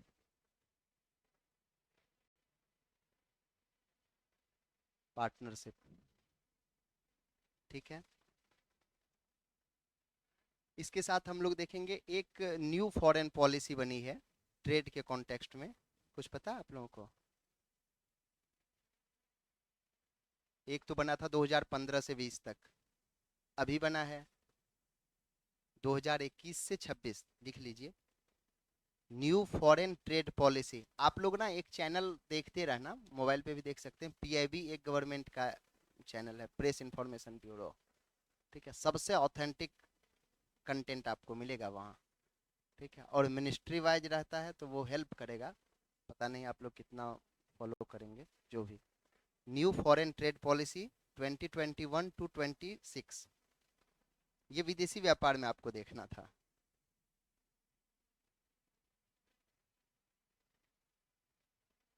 और एक हम लोग देखेंगे बाह्य क्षेत्र में भी ही, IPR से रिलेटेड, इंटेलेक्चुअल प्रॉपर्टी राइट्स, ठीक है, बौद्धिक संपदा अधिकार।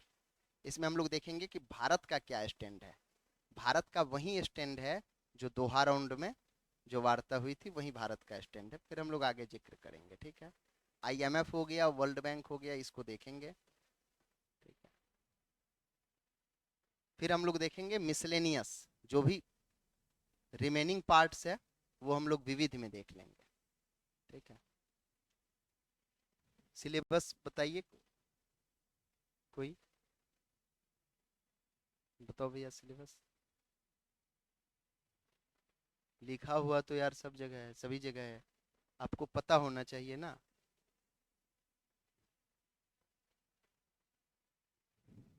हम्म हम्म बताइए बताइए बताइए। भारतीय अर्थव्यवस्था में हम लोग देखेंगे योजना, जहां से क्वेश्चन बनेगा। अब लिखिए पॉइंट फॉर्म में,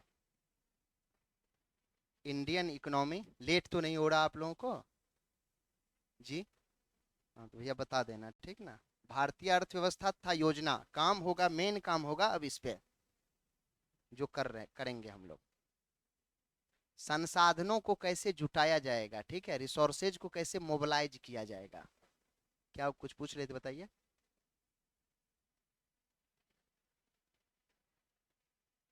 हाँ तो सिलेबस ही डिस्कस, सिलेबस ही आपको पॉइंट फॉर्म में बता रहे हैं। फर्स्ट पॉइंट है भारतीय अर्थव्यवस्था तथा योजना, योजना मतलब प्लानिंग,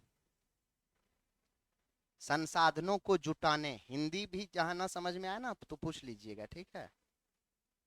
कॉमा लिखिए प्रगति, अच्छा, भारतीय अर्थव्यवस्था तथा योजना,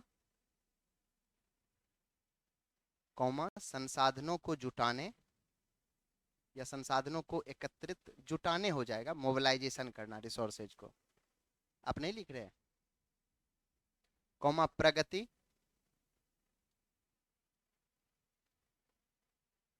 फिर होगा विकास, डेवलपमेंट। और विकास का अल्टीमेट गोल होता है कि वो कितना जॉब क्रिएट कर रहा है, रोजगार का कितना सृजन कर रहा है, ठीक है। तो विकास तथा रोजगार से संबंधित विषय, ये हो गया फर्स्ट पॉइंट। आप कोई भी ईयर उठा लो, कोई भी PCS का, यहां से क्वेश्चन आपको मिल जाएंगे, ठीक है। दूसरा होगा समावेशी विकास तथा इससे उत्पन्न जो विषय है समावेशी, कोई बताएंगे समावेशी विकास मतलब, इंक्लूसिव डेवलपमेंट जी? समावेशी विकास,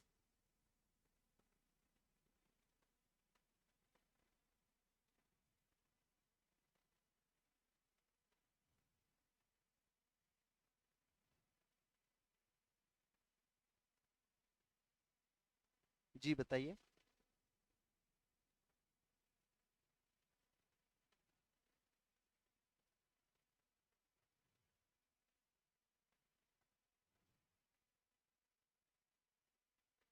चलिए ठीक है। फिर नेक्स्ट, सरकारी बजट। बजट से एक ना एक क्वेश्चन आता है, क्या कुछ पूछ रहे हैं क्या आप, बोलिए। सरकारी बजट। नेक्स्ट आएगा मुख्य फसलें। मुख्य फसलें में लिखिए डैश देके।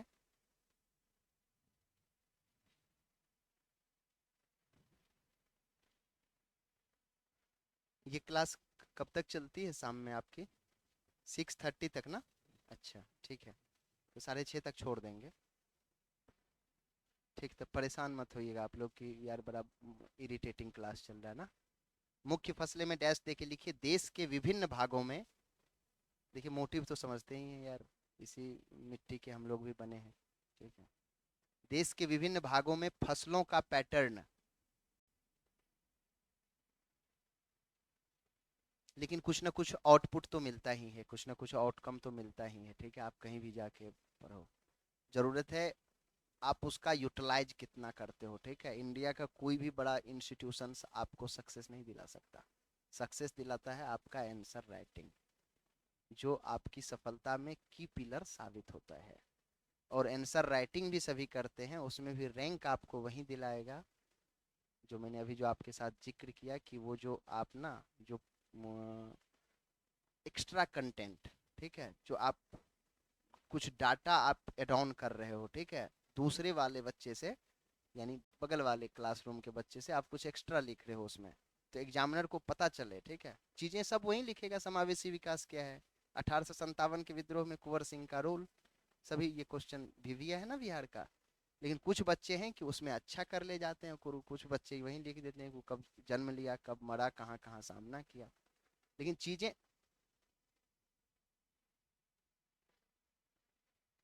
तो मेरा सबसे बड़ा फोकस होगा, मेन फोकस होगा। ठीक है, तो मेन फोकस वही होगा कि क्या कहते हैं, जो हम लोगों ने देखा है, ठीक है, साथ में किया है हम लोगों ने, ठीक है, जिसका कि रिजल्ट है, आउटकम है। ठीक है, मान लो किताब तो आप 10 पढ़ लो, उससे सिलेक्शन तो होने से रहा, सिलेक्शन होगा आपका मेंस का आंसर राइटिंग से। जैसे हम मान लो पहला टॉपिक डिस्कस करेंगे, इंडियन इकोनॉमी एंड प्लानिंग, भारतीय अर्थव्यवस्था तथा योजना। तो अब इससे रिलेटेड जो भी क्वेश्चन बन सकते हैं, जितनी तरह के क्वेश्चन फ्रेम कर सकता है बीपीएससी, ठीक है, यूपीएससी इवन, ठीक है, तो उससे रिलेटेड आपको आई थिंक डेली एक क्वेश्चन मिलना चाहिए, मिलेगा। ठीक है, और उसका प्रॉपर इवैल्यूएशन होगा, प्रॉपर आंसर राइटिंग। आपसे एक्सपेक्ट किया जाएगा कि आप कुछ नहीं जानते हैं तो उसमें राम कहानी ही लिखिए, बट लिखिए। ठीक है, एक दिन गलती होगा, 2 दिन गलती होगा, गलती नहीं होता है, इम्प्रूवमेंट होता है डे बाय डे। ठीक है, मैं ऐसे लड़के को जानता हूँ जो कुछ नहीं कर रहा था आंसर राइटिंग में, ठीक है, कुछ नहीं करता था, 3-4 महीने तो उसके ऐसे गए। फिर जब वो आंसर राइटिंग करने लगा तो इतना बेहतरीन करने लगा कि फिर वो यूपीएससी से सेलेक्ट होके निकला। ठीक है, और यहीं आपके बगल में एक राज्य है, वहाँ पोस्टेड है अच्छी जगह पे। ठीक है, कुछ नहीं आता था उसको, लेकिन उसका डेडिकेशन इतना बेहतरीन था, पूरे दिन जॉब करता था वो। ठीक है, फिर रात को आंसर राइटिंग करता था। ठीक है वो यहीं का लेकिन जॉब कर रहा है। चलिए, तो आपको एक क्वेश्चन डेली मिलेगा, वो आप करेंगे तो आई होप कि इम्प्रूव होगा। कहाँ तक लिखे, देश के विभिन्न भागों में फसलों का पैटर्न लिखिए, इसी में डैश देखे सिंचाई के विभिन्न प्रकार, इरिगेशन के कितने टाइप्स होते हैं, क्वेश्चन यहाँ से फ्रेम होता है, एवं सिंचाई प्रणाली। डैश देके लिखिए कृषि उत्पाद का भंडारण, देश के विभिन्न भागों में फसलों का पैटर्न, डैश सिंचाई के विभिन्न प्रकार एवं सिंचाई प्रणाली, डैश देखिए अब लिखिए फिर कृषि उत्पाद का भंडारण, यानी स्टोरेज करना एग्रीकल्चरल प्रोडक्ट का, कॉमा दे के लिखिए फिर प्रोडक्ट का स्टोरेज हो गया, तो अब भैया हरियाणा में स्टोरेज हो गया, उसको लाना है बिहार, गुवाहाटी, असम, नॉर्थ ईस्ट ले जाना है, मणिपुर, तो ट्रांसपोर्टेशन, ट्रांसपोर्ट, परिवहन, लिखिए परिवहन, तथा विपणन, विपणन मतलब विपन विपणन मतलब वितरण, डिस्ट्रीब्यूशन।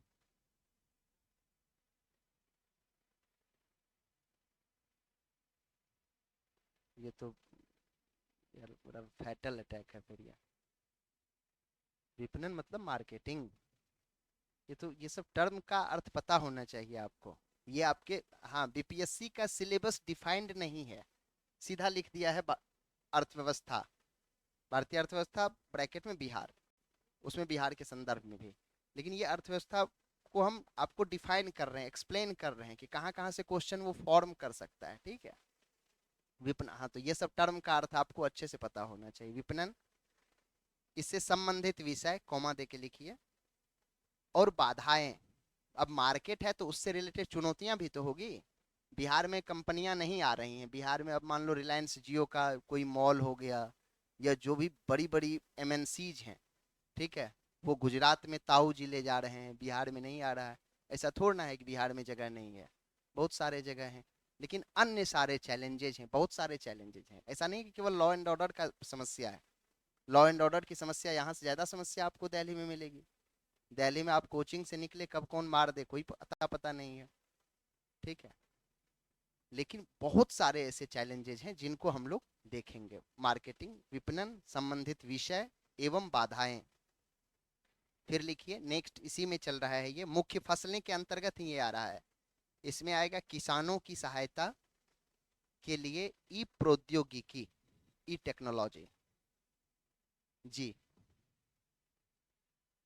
जैसे आज आप देखो कि पंजाब और हरियाणा का जो फार्मर है, ठीक है, और एक बिहार का फार्मर ले लो, वहां का कोई 2 एकड़ का जमीन का यदि मालिक है, तो उसके बच्चे बीएमडब्ल्यू पे चल रहे हैं, मर्सिडीज पे चल रहे हैं। यहाँ यदि बिहार में कोई 20 एकड़ का ऑनर है, तो वो अपने बच्चे को पटना में उसको क्या कहते हैं, बच्चे को पढ़ाने के लिए वो बड़ा जद्दोजहद की जिंदगी जी रहा है। तो आखिर क्या रीजन्स हैं, क्या प्रोस एंड कॉन्स हैं, क्या कंसिक्वेंस हैं, क्या कॉज है, ठीक है, और किस किस लेवल पे कॉज है, तो इसको देखना है। यही आपसे पूछा जाता है एग्जाम में, और थोड़ा ना कुछ रॉकेट साइंस पूछा जा रहा है कि इसरो में जाके सैटेलाइट लॉन्च करना है। ई प्रौद्योगिकी, ई टेक्नोलॉजी। अब नेक्स्ट पॉइंट में आइएगा। जैसे आप पॉइंट, अभी तक कितने पॉइंट हो गए हैं, 4 पॉइंट, तो अब ये 5वां पॉइंट लिखिए, प्रत्यक्ष एवं अप्रत्यक्ष कृषि सहायता। अब देखो, आप जब न्यूज़पेपर भी पढ़ोगे ना, तो आपको जो भी संपादकीय हिंदी में भी मिले चाहे कहीं भी मिले, तो तब आप पढ़ पाओगे तो आपको लगेगा नहीं ये यार मेरे सिलेबस का हिस्सा है। प्रत्यक्ष एवं अप्रत्यक्ष कृषि सहायता, एग्रीकल्चरल सब्सिडी जो दी जाती है, तथा एमएसपी यानी न्यूनतम समर्थन मूल्य, मिनिमम सपोर्ट प्राइस। अब मिनिमम सपोर्ट प्राइस से संबंधित जो भी विषय हैं, न्यूनतम समर्थन मूल्य से संबंधित विषय, विषय मतलब उसी से रिलेटेड मामला, विषय से रिलेटेड विषय मतलब ये नहीं कि कोई और विषय पढ़ना है, ठीक है। अब हम लोग पढ़ेंगे इसी में कॉमा दे के PDS system, public distribution system यानी जन वितरण प्रणाली।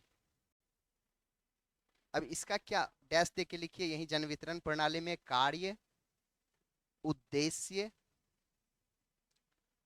पीडीएस सिस्टम का क्या उद्देश्य है, उद्देश्य दे दीजिए, फिर कार्य। अब फिर कार्य होगा तो फिर उसके कुछ लिमिटेशंस होंगे यानी सीमाएं, सीमाएं को ही बोलेंगे हम लोग चुनौतियां, ठीक है, चैलेंजेज, लिमिटेशंस। फिर जन वितरण प्रणाली में यानी सुधार, कॉमा देके सुधार। फिर आएगा बफर स्टॉक, इसी में कंटिन्यू, तथा खाद्य सुरक्षा, बफर स्टॉक तथा खाद्य सुरक्षा संबंधी विषय। 6:30 तक हो जाएगा, हाँ हो जाना चाहिए जी। प्रौद्योगिकी मिशन,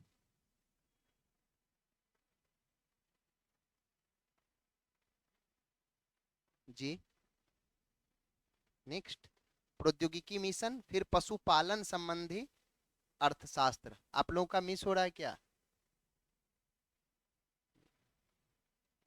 आप ही लोगों की सेवा के लिए तो बुलाया गया है हमको ना, तो आप लोग कुछ मिस नहीं करिएगा। पशुपालन संबंधी अर्थशास्त्र, भारत में, हाँ नेक्स्ट पॉइंट अब आ जाएगा फूड प्रोसेसिंग, यानी भारत में खाद्य प्रसंस्करण।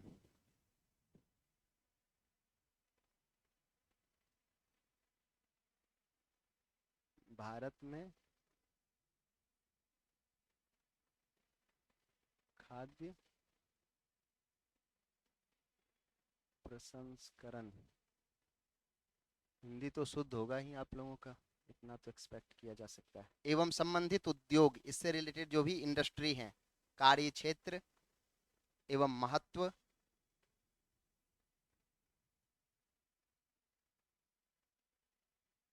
कार्य क्षेत्र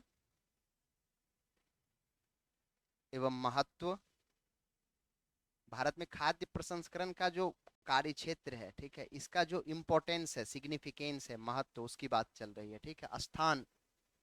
और फिर हो जाएगा सप्लाई चेन मैनेजमेंट, आपूर्ति श्रृंखला प्रबंधन।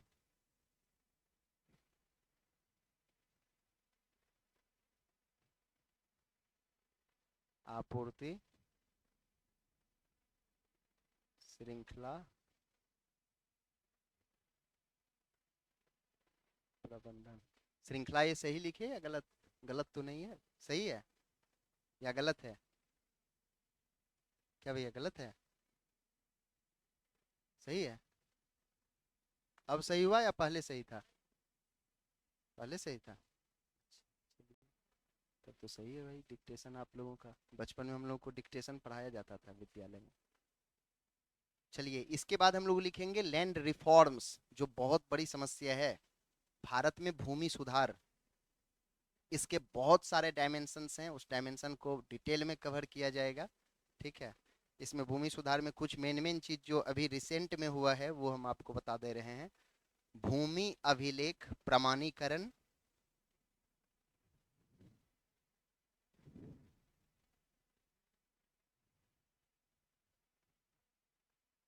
भूमि अभिलेख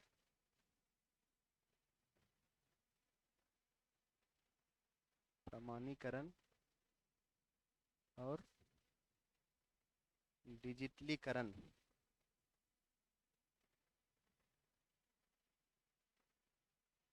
ये ट है।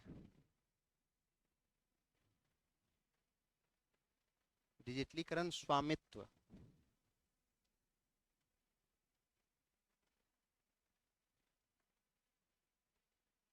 2020 से क्या है लास्ट वाला बताइए?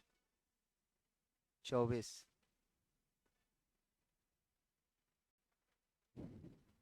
और भूमि सुधार के सबसे बड़ा जो मेन एक पॉइंट है, कंपोनेंट्स है, भूमि सुधार के जो कॉन्स्टिट्यूशनल रिफॉर्म्स हैं, संवैधानिक सुधार हैं, वो देखना है, ठीक है। डिटेल में देखेंगे, लिख लीजिए। नेक्स्ट में 3 पॉइंट बचा है, आप लोग लिख लेंगे। उदारीकरण का अर्थव्यवस्था पर प्रभाव, जो आपका लिबरलाइजेशन वाला जो सिस्टम है, क्या भैया, उदारीकरण का अर्थव्यवस्था पर प्रभाव, कौमा, औद्योगिक नीति में परिवर्तन,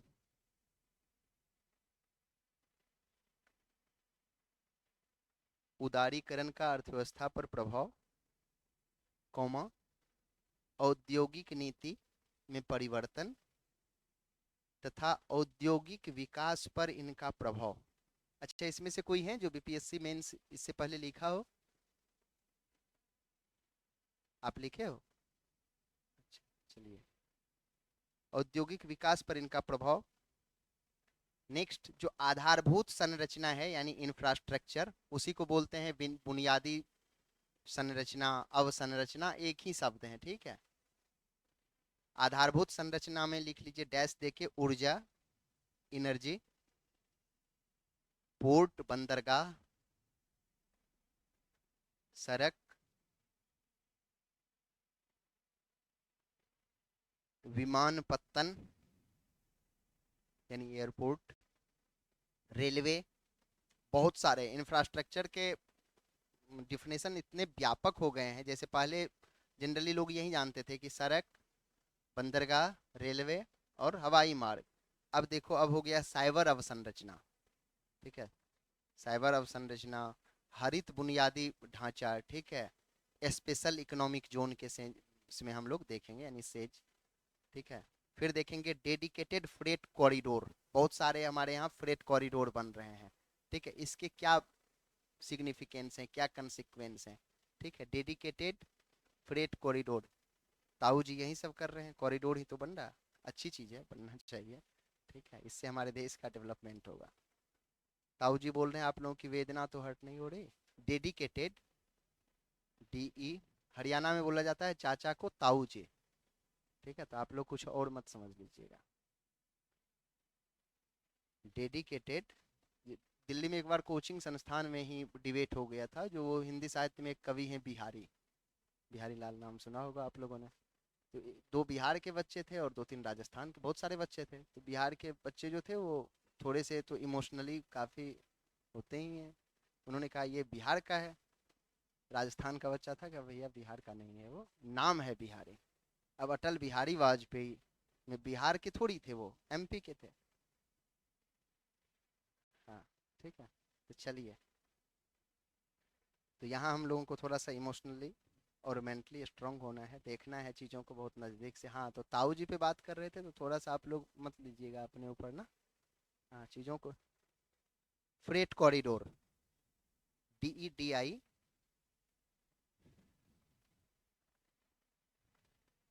डेडिकेटेड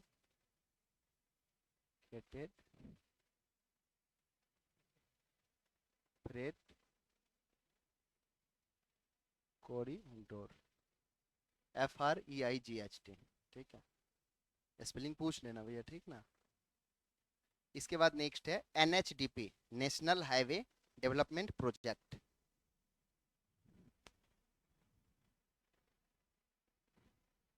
इस पे हम लोग पढ़ेंगे, ठीक है, डिटेल में पढ़ेंगे। इंफ्रास्ट्रक्चर डेवलपमेंट में, और इंफ्रास्ट्रक्चर के डेवलपमेंट होने से इंडिया में किस तरीके से व्यापक पैमाने पे जॉब का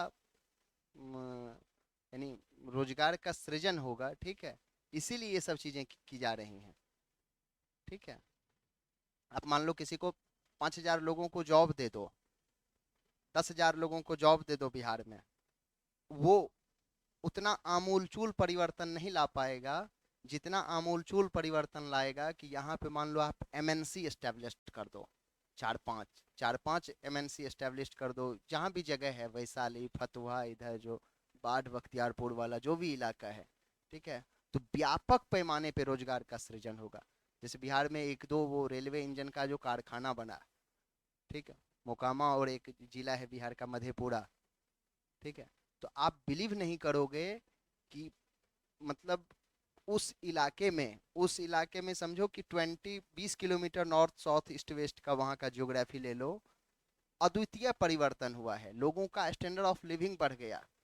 जिनका बच्चा वहाँ के बगल वाले स्कूल में कभी नहीं पढ़ा, अब वो अपने बच्चे को बाहर भेज रहा है पढ़ने, बंगलोर, मुंबई, दिल्ली। ठीक है, तो डेवलपमेंट तो आता ही है। मान लो कोई बिहार में टीचर बन गया, तो वो तो बेचारे 30,000 रुपये के लिए जद्दोजहद कर रहा है। ठीक है, उसको कि अपने बच्चे को सेंट जेवियर्स में पढ़ाना है तो 2.5 लाख रुपया वहाँ रजिस्ट्रेशन फी है। ठीक है, चलिए एनीवे, तो ये जो डेवलपमेंट होगा, ठीक है, गुजरात का आप हम लोग पढ़ेंगे वहाँ पे जब नेशनल इनकम में, कि हमारे इंडिया में ही गुजरात हो गया, महाराष्ट्र हो गया, दिल्ली हो गया, गोवा हो गया, वहाँ का जो पर कैपिटा इनकम है काफ़ी है। बिहार का, यूपी का, जो ये भी जो जो इधर का स्टेट है, बीमारू स्टेट में जो ये सब आते हैं, ठीक है, यहाँ का पर कैपिटा इनकम देख लो तो बहुत कम है। उसके क्या रीजंस हैं, उसको कैसे आपको इम्प्रूव करना है, चाचा यही तो पूछेंगे कि भैया कुछ बताओ, कुछ आइडिया दो। तो आप ये थोड़ा ना कहोगे कि चाचा प्रतियोगिता दर्पण आएगा 15 तारीख को तो पढ़ के बताएंगे। वहां तो आपको एट अ टाइम उनके एडवाइजर के रूप में, सलाहकार के रूप में उन्होंने पूछा, और आपको कहना है कि सर ये स्टेप यदि हम लेते हैं तो इनके ये कंसिक्वेंस होंगे, इनका ये प्रॉस होगा और इनका ये कॉन्स होगा। ठीक है, तो ये आपको पता होना चाहिए। ठीक है, उदारीकरण का अर्थव्यवस्था पर प्रभाव लिखा आपने, अच्छा ये सब तो हो ही गया। ठीक है, फिर निवेश मॉडल हम देखेंगे, आधारभूत संरचना के लास्ट वाला जो पॉइंट है। अच्छा, इंफ्रास्ट्रक्चर में NHDP के बाद आप लिख लेना सागरमाला परियोजना।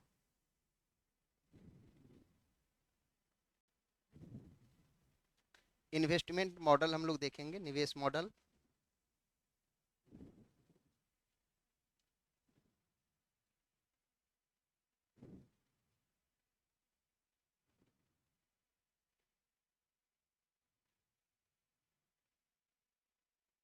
अच्छा, इसमें कितने लोग हैं जो एग्री कर रहे हैं कि इकोनॉमिक्स और इकोनॉमी एक ही चीजें होती है? सभी लोग एग्री कर रहे हैं कि अलग अलग होता है? क्या होता है कुछ बताइए। कुछ चीजें तो थोड़ा बेसिक जान लें। लेट तो नहीं हो रहा क्या भैया, बताइए। ग्रेजुएशन इसमें एक ये है पार्ट वन में, और तो सभी लोगों का ग्रेजुएशन हो ही गया, आप भी हो पार्ट वन में यानी ग्रेजुएशन में हो। अच्छा चलो, चार पांच लोग हैं जो भी। हाँ बताइए, economics what do you mean जी। हाँ।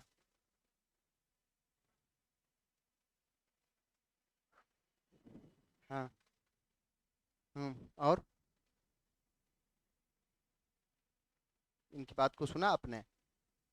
नहीं सुने? फिर से बोलिए, थोड़ा लाउडली बोलिए।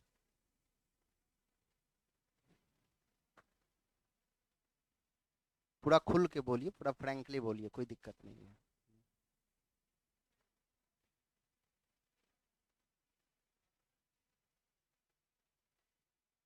यानी आप ये कह रहे हो कि अर्थशास्त्र एक सब्जेक्ट है, एक विषय है, और अर्थव्यवस्था क्या है? एक, अच्छा अच्छा, वो एक व्यवस्था है। और आप बताओ, आप बताइए, बताइए क्या होता है? यानी सब्जेक्ट होता है, यही एग्री कर रहे हो? थोड़ा सब्जेक्ट से और आगे चलो। सब्जेक्ट तो ठीक है, वो कोई वो न्यू बॉर्न बेबी भी बता देगा सब्जेक्ट है। कुछ और बताइए, हाँ कुछ बताइए आप लोग। आप लोग भी तो पढ़ रहे हैं। आज फर्स्ट क्लास है आपका? मतलब ये बीपीएससी का फर्स्ट क्लास है, या इससे पहले भी हिस्ट्री ज्योग्राफी पॉलिटी सब, साइंस टेक सबका तो क्लास किए ही होंगे कभी ना कभी? तो कुछ बताइए। पूर्व ज्ञान के आधार पे भी बहुत सारे सवाल बन जाते हैं एग्जाम हॉल में। ठीक है, तो बताइए।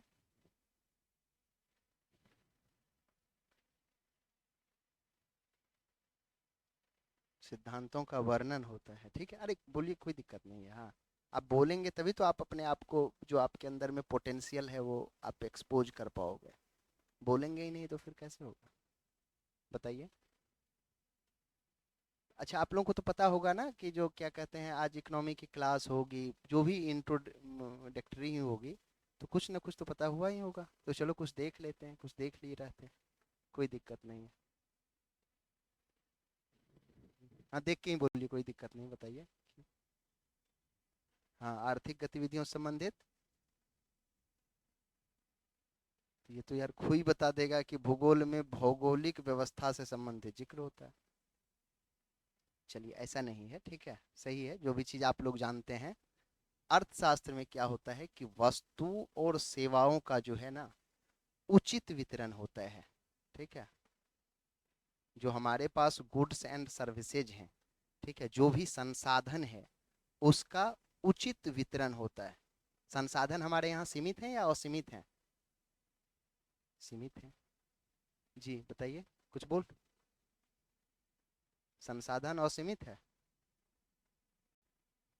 कोयला सीमित है या असीमित है? तो जो भी हमारे पास नेचुरल रिसोर्सेज हैं, रिलेटिव फॉर्म में वो सीमित है, बट एब्सोल्यूट फॉर्म में तो काफी है। हवा है, पानी है, ठीक है, सब कुछ है एब्सोल्यूट टर्म में।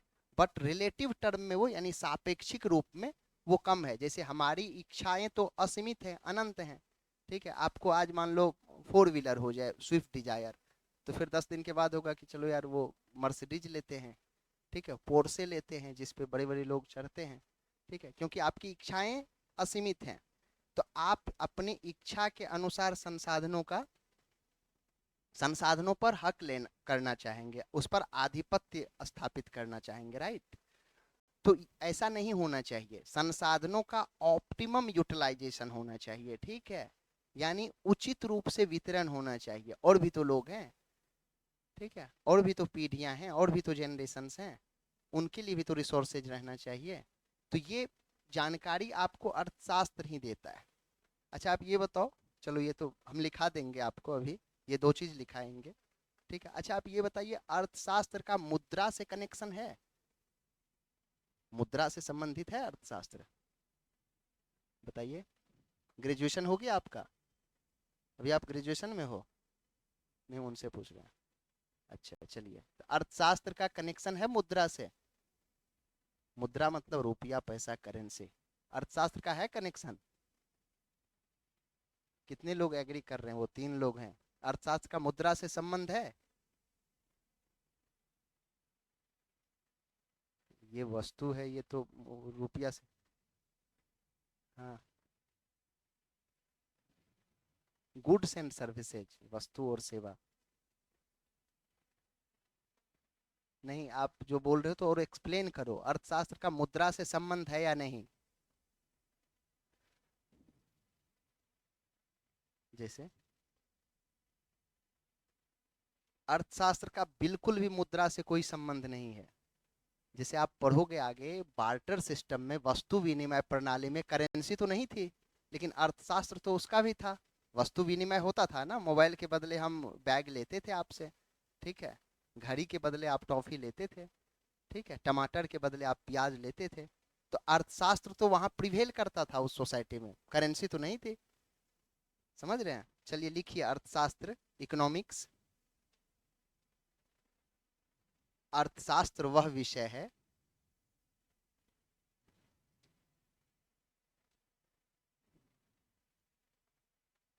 अर्थशास्त्र वह विषय है अर्थशास्त्र वह विषय है जिसमें वस्तुओं एवं सेवाओं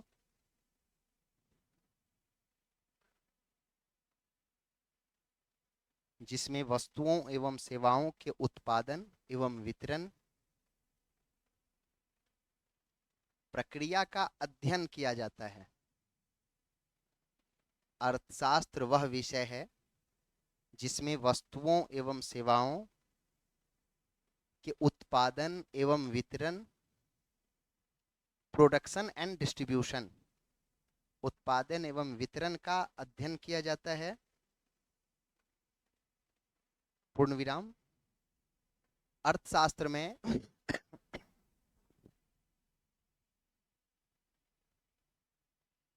अर्थशास्त्र में मान अर्थशास्त्र में मानव कल्याण स्तर को, कल्याण मतलब वेलफेयर, अर्थशास्त्र में मानव कल्याण स्तर को अधिकतम करने के उद्देश्य से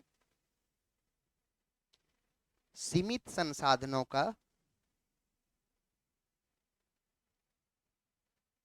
अर्थशास्त्र में मानव कल्याण स्तर को अधिकतम करने के उद्देश्य से सीमित संसाधनों का उचित आवंटन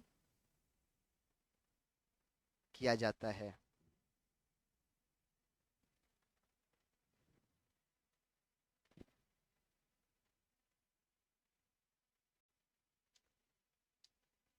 समझ में आया?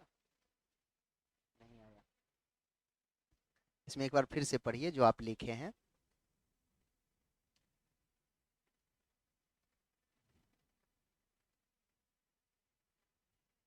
क्या समझे बताइए? अब छोड़ दीजिए, अब पढ़ लिए तब बताइए।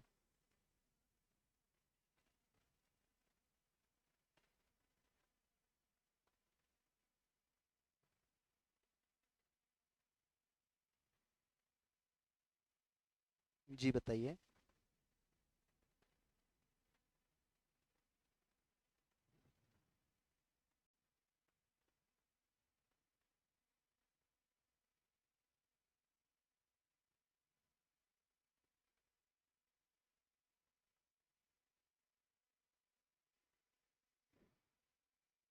आप बताइए, आप बताइए।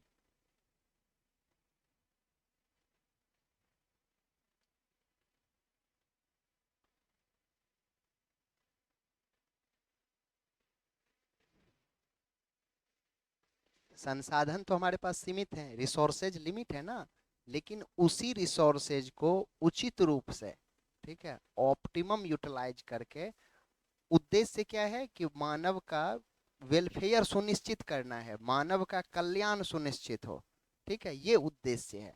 तो ये आपको पता होना चाहिए। और अर्थव्यवस्था क्या होता है? सेमी चीज है, सेमी डिफिनेशन चलेगा वहाँ? हम्म। जी। क्रियाशील स्वरूप। अच्छा, और कुछ बताइए।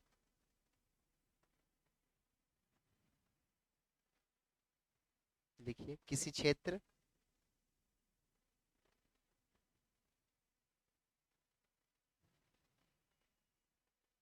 किसी क्षेत्र स्लैश कर दीजिए देश, किसी क्षेत्र या देश में आर्थिक गतिविधियों यानी इकोनॉमिक एक्टिविटीज,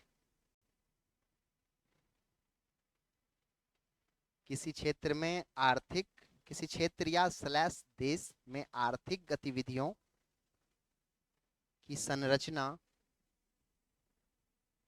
को अर्थव्यवस्था कहते हैं।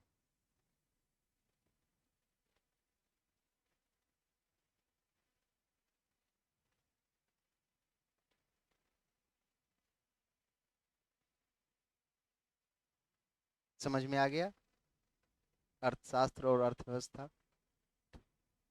और कोई कंफ्यूजन, कोई क्वेरी तो बताइए। ये आपका मोटा मोटा सिलेबस है जो मैंने आपको पॉइंट आउट करवाया है, ठीक है, और इसी पे हम लोग आगे चलेंगे, ठीक है। मेंस का फाउंडेशन क्लास है, तो मेंस में मेंस के प्रोस्पेक्टिव से जो भी सिलेबस हमने आपके साथ डिफाइन किया सिलेबस को, ठीक है, तो उसके बेसिस पे हम लोग डिस्कस करेंगे, ठीक है, और उस आधार पे जो भी पीवाईक्यू है, ठीक है, प्रीवियस ईयर क्वेश्चन पूछा गया है, ठीक है, सारे पीवाईक्यू हम लोग देखेंगे, ठीक है। अब एमएसएमई सेक्टर से रिलेटेड जो यूपीएससी ने पूछा है, एग्रीकल्चर सेक्टर से जो यूपीएससी ने क्वेश्चन पूछा है, तो उस क्वेश्चन को हम लोग एड्रेस करेंगे, और उसके साथ साथ बिहार के कॉन्टेक्स्ट में हम लोग उस क्वेश्चन को भी सॉल्व करेंगे, ठीक है। पहले उस चैप्टर को डिस्कस करेंगे, देन उस चैप्टर के बाद उससे रिलेटेड जो भी क्वेश्चन बन सकते हैं उसको डिस्कस करेंगे। और भी कुछ क्वेरी बताइए, आपके सुझाव, आपके सलाह, आपका जो भी सलाह होगा वो सादर आमंत्रित होगा, बताइए जी। फर्स्ट टॉपिक जो भारतीय अर्थव्यवस्था वाला जो मैंने लिखा है आपके साथ,